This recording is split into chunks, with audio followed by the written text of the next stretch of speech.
Details చూద్దాం. నర్సాపూర్లో విద్యుత్ శాఖ అసిస్టెంట్ డివిజనల్ ఇంజనీర్ ఆఫీసులో ఏసీబీ సోదాలు నిర్వహిస్తోంది. Narsapur assistant divisional engineer Ramana Reddy 25,000 రూపాయలు లంచం తీసుకుంటుండగా పట్టుబడ్డాడు. బిల్లు చెల్లింపుల కోసం ఓ కాంట్రాక్టర్ను రమణారెడ్డి డబ్బు డిమాండ్ చేశాడు. దానికి తోడు రమణారెడ్డిపై ఏసీబీకు ఫిర్యాదులు అందాయి.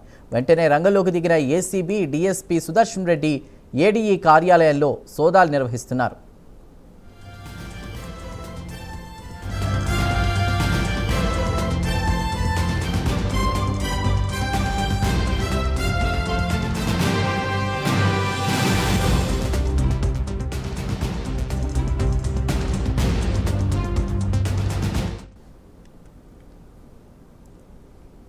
నర్సాపూర్లో విద్యుత్ శాఖ అసిస్టెంట్ డివిజనల్ ఇంజనీర్ ఆఫీసులో ఏసీబీ సోదాలు నిర్వహిస్తోంది.